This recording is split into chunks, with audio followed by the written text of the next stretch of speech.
মানুষ নিজের ভুল দেখার বেলা অন্ধ, অন্য আরেকজনের ভুল দেখার সময় অনুবীক্ষ যন্ত্র।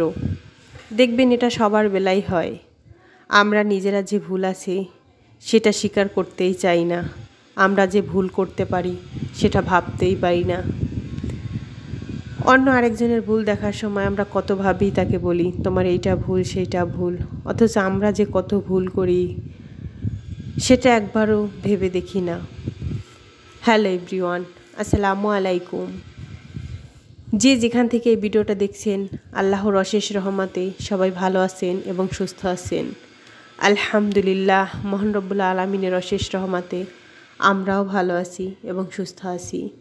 প্রতিদিনের মতো নতুন আরও একটি ভিডিও শুরু করে দিলাম। ভিডিওটা খুব সকাল থেকেই শুরু করেছি। এখানে আমি সকালের নাস্তাটা সেরে নিচ্ছি। আজকে সকালের নাস্তায় তেমন কোনো কিছুরই আয়োজন করিনি, শুধু একটি বিস্কুট আর একটু চা দিয়েই সকালের নাস্তাটা সেরে নিচ্ছি। বিস্কুটটাও খেতে ইচ্ছে ছিল না, তারপরও বললাম যে শাহিদু একটু বিস্কুট নেই, শুধু চা না, তাই একটু বিস্কিট আর একটু চা দিয়ে সকালের নাস্তাটা সেরে নিচ্ছি। এখানে আমি একটা বিস্কিটের পুরোটাও নেইনি, অর্ধেকটা নিয়েছিলাম। তারপর চলে গেলাম বেবির জন্য নাস্তা বানাতে। এখানে আমি খুবই পুষ্টিকর একটা নুডলস রান্না করেছিলাম ওর জন্য।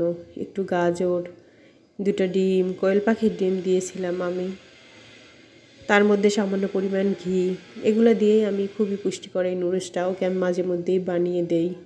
আমি কোনো মশলা ইউজ করিনি, শুধু একটু তেল, পেঁয়াজ, একটু সামান্য পরিমাণ লবণ, এগুলো দিয়েই আমি নুডলসটাকে বানিয়ে দিয়েছি। তারপর চলে যাব দৈনন্দিন জীবনে যে কাজগুলো করে থাকি সেগুলাই সারার জন্য। বেবি ঘুমিয়েছিল তাই বিছানাটা সুন্দর করে করতে পারিনি। আজকে বিছানাটা চেঞ্জ করব, বিছানার চাদরটা, তাই চেঞ্জ করে নিলাম। আসলে বাচ্চা থাকলে, ছোট বেবি থাকলে বাসায় বিছানার চাদর 3-4 দিন পরেই চেঞ্জ করতে হয়। এটা আসলে যাদের বাসা আছে তারাই বুঝতে পারবে। আসলে শীতের সময় সবচেয়ে বিরক্তকর জিনিস একটাই, বিছানার উপর কাঁথা কম্বল রাখা। আমি আসলে বিছানার উপর রাখি না, আমার পাশে একটা র্যাক আছে ছোট, ওটার উপরই রেখে দেই। বেবিটা বারবার নষ্ট করে। আমার মনে হয় বাসা বাড়িতে আলনা রাখা ভীষণ একটা কষ্টের কাজ, কারণ প্রতিনিয়ত গুছাতে হয়। মনে হয় একদিনে 3 থেকে 4 বারও গুছাতে হয় এই আলনা। কি করে যে এত অগোছালো হয় বুঝতেই পারি না। এদিকে আমি সুন্দর করে আলনাটাও রেখে দিচ্ছে গুছিয়ে, কাপড়গুলো ওইভাবে ভালো গোছাতেও পারিনি, যেহেতু আবার একটু পরে এলোমেলো হয়ে যাবে। বেবিটা আবার বারবার ফেলে দেয়। জানি না কোন আপু এবং ভাই এখন পর্যন্ত আমার ভিডিওটা ক্লিক করেছেন। যদি কোনো আপু এবং ভাই আমার ভিডিওটা ক্লিক করে থাকেন, প্লিজ ছোট্ট করে একটা লাইক করে দিবেন। আপনার একটা লাইকে আমাকে একটু সামনে এগিয়ে নিয়ে যেতে সাহায্য করে। আজকে বাইরে ভীষণ রোদ উঠেছে, দেখে মনটা ভীষণ ভালো লাগলো। আসলে শীতের সময় রোদ উঠলে ভালোই লাগে, আর এরকম প্রাকৃতিক দৃশ্য দেখতে কার না ভালো লাগে। আমার তো ভীষণ ভালো লাগে। আমি মাঝে মধ্যে বারান্দায় গিয়ে এভাবে দাঁড়িয়ে থাকি, একটু দেখি, একটু ক্যামেরাবন্দি করি। তারপর যে শীতের সময় নীলাকাশ, ওটা দেখতে তো আরও বেশি ভালো লাগে। আসলে আমরা মনে হয় সবাই এরকম দৃশ্য দেখতে পছন্দ করি এবং ভালোবাসি। এ পর্যন্ত যারা দেখতে দেখতে ভিডিওটা চলে এসেছেন, আমার ভিডিওর কোনো অংশ যদি ভালো লেগে যায় আপনার কাছে, প্লিজ ছোট্ট করে একটি কমেন্ট করে জানিয়ে দিবেন। এটা গত সন্ধ্যার পরের ভিডিও। আমি সন্ধ্যার পরে রান্না করছিলাম, তখন আমার হাজব্যান্ড অফিস থেকে চলে এসেছেন। আরও একদিন তেলের পিঠা বানিয়েছিলাম, ওটা শেয়ার করেছিলাম। উনি বললো যে একটু তেলের পিঠা বানাও, খেতে তো ভালোই লাগছিল। আসলে উনি সচরাচর ওইভাবে কোনো সময় কোনো কিছু বলে না, যেটা করো সেটা করো। আমি রান্না করছিলাম, ওই অবস্থায় উনি এসে পড়েছেন। এটা শুক্রবারের ভিডিও ছিল, শুক্রবার একটু তাড়াতাড়ি এসেছিল। চুলার অবস্থা খুবই খারাপ, রান্না বান্না করলে ওই সময় চুলার অবস্থা খুবই খারাপ হয়ে যায়। আমি একটু গুড় দিয়ে অল্প কয়েকটাই পিঠা বানিয়েছিলাম। আসলে ওনার কোনো ওইরকম কোনো আবদার নাই যে এইটা রান্না করো সেইটা রান্না করো। ওনাকে একটা ডিম ভেজে একটু ভর্তা করে দিলেও উনি খেয়ে নিতে পারে। আমি অল্প কয়েকটাই পিঠা বানিয়েছিলাম, ওনাকে অল্প কয়েকটা দিয়েছি, আর এই অল্প কয়েকটা রয়েছে। তবে পিঠাগুলো ভীষণ মজা হয়েছিল, যেহেতু গুড়টা অনেক ভালো। শুরুতেই বলেছিলাম মানুষ নিজের ভুল দেখার সময় অন্ধ, অন্য আরেকজনের ভুল দেখার সময় অনুবীক্ষ যন্ত্র।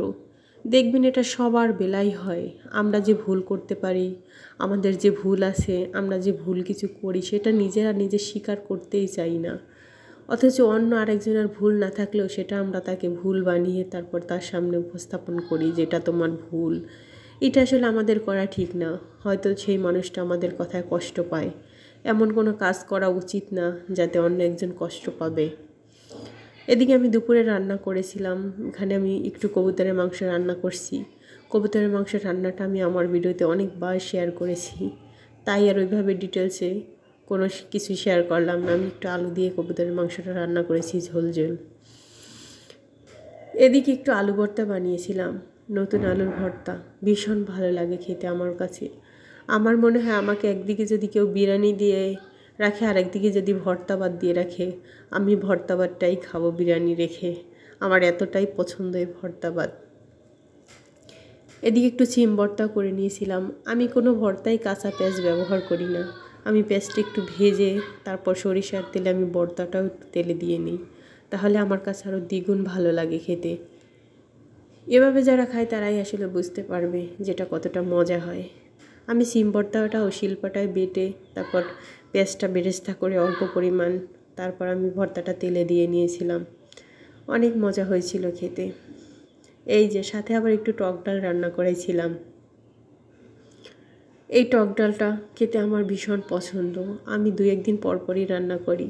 যতদিন টমেটো থাকবে ততদিনই আমি রান্না করব।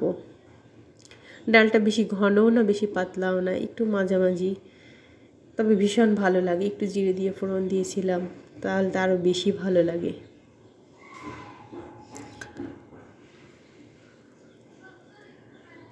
আমার ভিডিও যদি কোনো অংশ ভালো লেগে যায় প্লিজ আমার চ্যানেলটা সাবস্ক্রাইব করে আমার পাশেই থাকবেন। ভালো থাকবেন সবাই। আল্লাহ হাফেজ।